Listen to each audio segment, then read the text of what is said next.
Woo! What's up with it, mother? What's up, baby?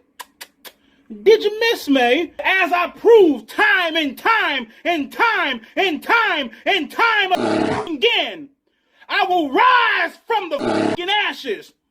Motherfucker, I've been shot 7 times, motherfucker, and I'm still breathing!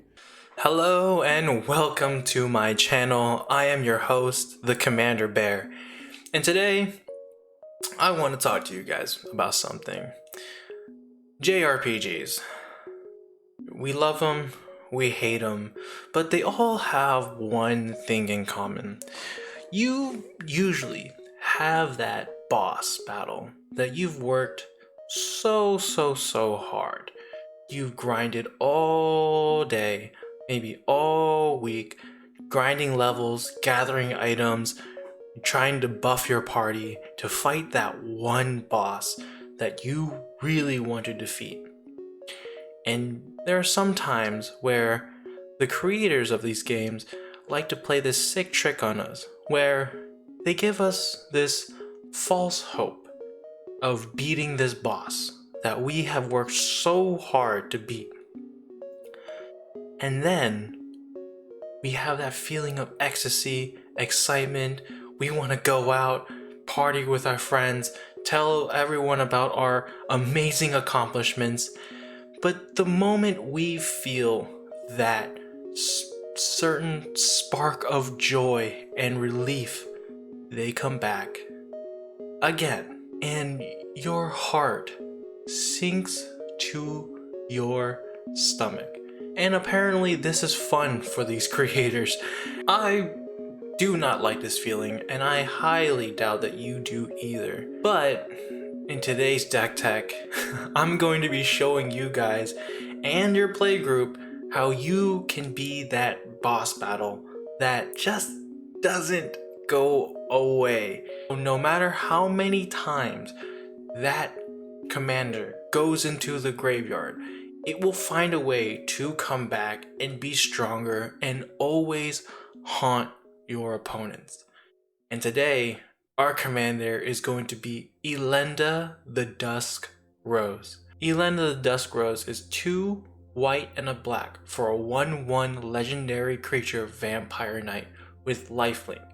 And with the ability, whenever another creature dies, put a 1/1 counter on Elenda the Dusk Rose. When Elenda dies, create X 1/1 white vampire creature tokens with lifelink, where X is Elenda's power. Now, the focus of this deck is actually not Elenda's first ability, but we want to abuse Elenda's second ability, and we almost actually use Elenda's second ability as that second life or that second coming of that boss battle. Elenda as a Voltron commander is actually going to be very interesting for us. We are going to be artificially pumping Elenda's power with all of our enchantments and our equipments.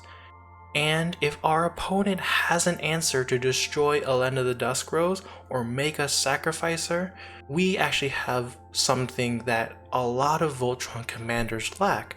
We actually have a backup plan, and it's built into our card. So if Elenda the Dusk Rose were to die or leave the battlefield and go to the graveyard, well, she has an army of tokens to replace her and actually gain life and chump block until we can actually rebuild our board again. Now, I think I've done enough rambling. Let's get on with the deck tech. Alright, first, let's address our ramp spells. We're trying to get Elenda out as soon as possible. And with these cards, they'll help us try to get Elenda out before turn 4. And for this, we're going to be using Wayfarer's Bauble to search our library for a basic land, Arcane Signet so we can actually fix our mana. We have Soul Ring that can tap for 2, and we can probably get Elenda out on turn 3. Sword of the Animist is actually great if Elenda's out. It can help us ramp and actually get some more cards on the battlefield. Talisman of Hierarchy can tap for a white or a black, so it helps us with our mana fixing. And Knight of the White Orchid, this is a great card because if our opponents are in green or in a color that can help them ramp, Knight of the White Orchid can actually help us catch up with them and not fall too far behind. Now the next card I want to talk about is Eternal Dragon. It has plain cycling for 2 colorless mana, where you can discard this card, search your library for a plains card, reveal it and put it in your hand. In the early game, this card is really good because it helps you fix your mana if you are running low on white mana. But also, in the late game, if you want, you can return Eternal Dragon from your graveyard to your hand, and you can start using it as a beater or a blocker. Now, the next card that I want to talk about is Endless Horizons. This is a white enchantment for 3 and a white. When Endless Horizons comes into play, search your library for any number of plains cards and remove them from the game and shuffle your library. At the beginning of your upkeep, you may put a card you own removed from the game with Endless Horizons into your hand. So in the early game, we can actually use this to always consistently have our mana. White and black have a very hard time actually consistently making land drops, in my experience. So in the early turns, Endless Horizons is really great, as it will actually give you a land every turn. But also, it's actually really good for the late game. I don't know how much you guys believe in deck thinning, but in the late game, if we play Endless Horizons, we can take out all our plains in our deck, actually reduce the dead draws that we have in the late game. Next, we have card draw. And for card draw, we are going to be running Dawn of Hope, and we are going to be gaining a lot of life in this deck, especially because Elenda herself has lifelink. So by paying 2 and drawing a card every time she attacks, we are actually going to be using and abusing more of Elenda's text box. Next, we have Skull Clamp. This card is an amazing card. We're going to be utilizing the tokens that actually Elenda leaves behind. We can use this equipment and draw through our deck and actually find a way to actually get Elenda back out from the graveyard onto the battlefield. Pure Steel Paladin, it has whenever an equipment enters the battlefield under your control, you may draw a card, and it also has Metalcraft. Equipment you control equipped for 0 as long as you have 3 or more artifacts. We are going to be actually cheating our equip cost, which is going to be absolutely awesome. SRAM Senior Edificer actually lets us draw off of all of our equipment and our auras. Mesa Enchantress, we can draw a card for every enchantment that comes into play. And that will be it for our card draw package. The next cards we're going to be talking about are answers. We're going to actually run into times where our opponents are just going to get ahead of us, and they actually are going to have the biggest creature on board, or they actually have something that actually prevents us from attacking them. And for this, we're going to be running Generous Gift. This card is amazing. It's literally a white beast within, and it can destroy anything. Mortify is kind of the same answer. We can actually destroy target creature or enchantment. Return to Dust is our answer for pesky artifact and enchantments that are preventing us to attack. If we play this on our main phase, we can actually exile up to 2 artifacts or enchantments. The next card is going to be Utter End, and it just says exile target non-land permanent. Utter End is going to be a card that is going to be very helpful to deal with almost everything. And the last card that we are going to be running is Anguish Unmaking, Utter End's little brother. It says exile target non-land permanent and lose 3 life. It's okay. We are going to be gaining plenty of life in this deck, so losing 3 life, that's fine. We're okay with that. Next, I want to talk about Wraths. And for the Wraths that we're going to be running are Cleansing Nova.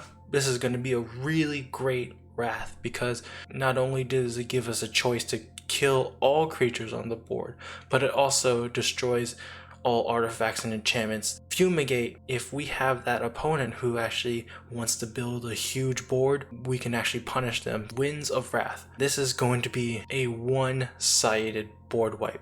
Now, aside from Elenda being absolutely busted of a card, whenever she gets back to the command zone, she's going to be really expensive. 6 mana for a 1/1 is going to be really hard to swallow.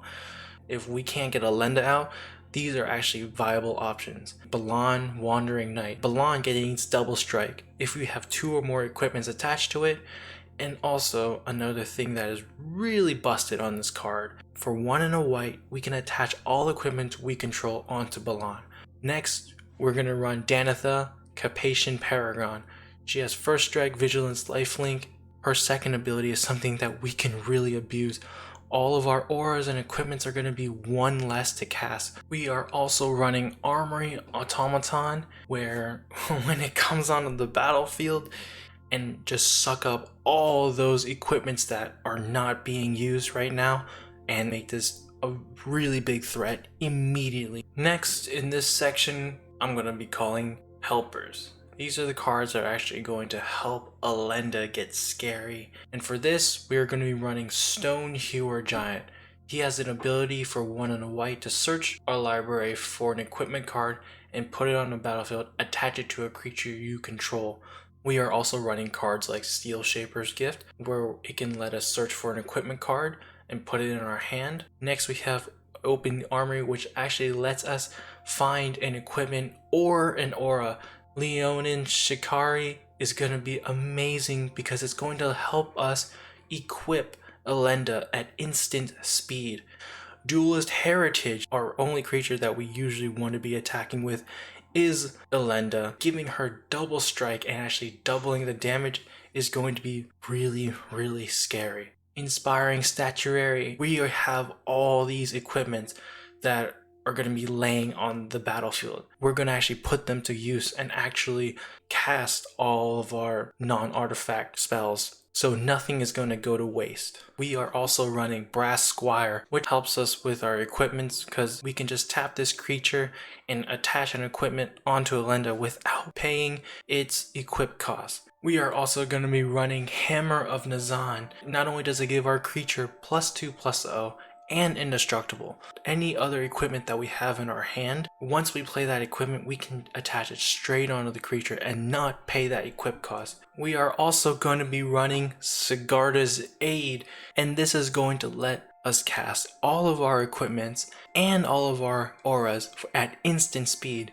Now let's talk about the artifacts that are going to help Elenda get through to our opponent. And for this, we're going to be running Key to the City, which we can actually just discard a card and make Elenda unblockable. Also, when we are in a pinch, we can pay 2 mana when we untap this and actually draw a card off of it. Shadow Spear helps us not only to pump Elenda, but give it trample and lifelink. Plus, the permanents our opponents control lose hexproof and indestructible. Trailblazer's Boots give Elenda non-basic land walk. And in EDH, I have no idea if there is a deck out there that runs no non-basic lands. Trailblazer Boots are going to let Elenda just walk in on our opponent's life tile. Now, for the equipments that we're going to be running in this deck. First, we're going to be running what I like to call magnet equipments. The ones that when a creature enters the battlefield, it just latches on. And for these, we're going to be running Storm Raider's Rig. Sigh of the Shinobi is the same thing. And we are also going to be running Hero's Blade. Next, we're going to be talking about some utility equipments. Black Blade Reforged. Equipped creature gets +1/+1 for each land I control. Blade of the Blood Chief. Our opponent can't take that much damage, and if they do block, let's punish them, and let's punish them hard. Not only does Elenda have this ability on herself, but with Blade of the Blood Chief, she's going to get 3 counters for every creature that dies. The next equipment I want to talk about is Kusarigama. Whenever a equipped creature deals damage to a blocking creature, Kusarigama deals that much damage to each other creature defending player controls. And Elenda herself is going to be a one-sided board wipe. So you can actually make your opponents make that hard decision of taking all the damage that Elenda brings, or block and risk their whole board. Next, we are going to be running Golem Skin Gauntlets. Equipped creature gets +1/+0 for each equipment attached to it. Cranial plating. Not only is it a second copy of Golem Skin Gauntlets, but we can also attach cranial plating for 2 black mana at instant speed. Next is going to be Helm of the Gods. We are also going to be running an aura suite in this deck too, so having Helm of the Gods is actually going to be really beneficial to us. The next artifacts I want to talk about are Sculpting Steel and Masterworks Ingenuity. These 2 artifacts are going to be a copy of whatever equipment you want that's already on the battlefield. Next, let's talk about the auras that we are going to be running in this deck. We have Endless Scream that actually lets us sink in as much mana as we want and gives Elenda +X/+0. We also are running Sadistic Glee. This also is going to help us add more fuel to the fire. Whenever Elenda gets blocked and we can punish our opponent, we get to put another 1/1 counter on her. The next enchantment I want to talk about is Oblivion Crown, and it's 1 and a black, and it has Flash, enchant creature, and enchant creature has discard a card, and this creature gets +1/+1 until end of turn. If you want, we can discard our whole hand. Elenda gets really big, really fast, and we can punish our opponents if they don't block us. Murder Investigation is just absolutely hilarious in this deck. Whenever Elenda dies, not only are we going to be making all those 1/1 vampire tokens with lifelink, but if we have Murder Investigation on Elenda, we get to double the amount of tokens that come out of Elenda when she goes to the graveyard. The next enchantment I want to talk about is Light of Promise. This is a new M21 card. Whenever you gain life, put that many 1/1 counters on this creature. And guess who has lifelink? Our commander. Oh my gosh, is Elenda going to get absolutely stupid big with this card? Sunbond is acting like a second copy of Light of Promise. We're going to have Sage's Revere. When it enters the battlefield, we get to draw cards on the number of enchantments that Elenda has already been enchanted by, which is going to redraw and give us a full grip of cards. Also, it gets +1/+1 for each aura that is also attached to Elenda. Ethereal Armor gives our creature not only first strike, but also +1/+1 for each enchantment we control. Eidolon of Countless Battles, we can bestow this on Elenda if we have vampire tokens that we didn't use for chump blocking. And the last card I want to talk about is All That Glitters, giving our enchanted creature +1/+1 for not only all the enchantments we control, but even the artifacts that we control as well. This card is an all-star in this deck and just makes Elenda super powerful and super threatening. Now, the next set of cards I want to talk about is going to give Elenda that menacing boss battle feeling of letting your opponents thinking that she is gone for good, but nope, she comes right back and she is going to threaten the board all over again. Now, I also want to address something very quickly. Elenda actually gets a buff from the new EDH rule of if she were to die and go to the command zone, you still get her death trigger. We actually want to use the command zone as little as possible, and we almost actually use the command zone as a last resort if Elenda is going to go to exile or we're never going to see her again. So these are the cards that are actually going to help us not only get her back, it's also going to cheat that commander tax and prevent Elenda from going to the command zone one too many times where she's just going to be too expensive to play. We're going to be running Demonic Vigor. enchanted creature gets +1/+1, but also when it dies, it can go straight back to our hand, and we can play Elenda all over again. The next card I want to talk about is Kaya's Ghost form. When enchanted permanent dies or is put into exile, return that card onto the battlefield. This card is absolutely nuts because it also lets Elenda come back from exile. The next enchantment I want to talk about is Gift of Immortality. With this on Elenda, Elenda is going to be very, very, very hard to remove, and she is going to come back over and over and over and over again. The next enchantment I really want to talk about is Minions Return. When enchanted creatures die, you can return that card onto the battlefield under your control. That's great, but also this enchantment has Flash, and it is an absolute blowout on some people's board, because when you have that opponent that did so much work to wipe Elenda off the board, and you can just Minions Return at instant speed, you see their heart drop to their stomach, and it's such a great feeling sometimes. Now also, if Elenda did something well and actually killed a valuable creature that your opponents have, for 3 mana, you can revive that thing and make it come back to your side of the field, and now you have 2 threats. This card is absolutely amazing, and it's such a sleeper in this deck. Now, we are also going to be running some instants and sorceries that actually recur Elenda or recur all the enchantments and artifacts that are going to be put in the graveyard. For this, we're going to run Retether, so we can just return all the auras that were put into the graveyard. We have Open the Vaults, where it returns all the equipments that were dealt with and the auras that were dealt with as well. Brought Back gives us that wonderful feeling of when your opponent uses a removal spell and they think Elenda is absolutely gone. They get a little cocky and they think that they have a breath to catch up. Brought Back just says nope. Elenda comes right back. Soul Exchange is another sleeper card in this deck.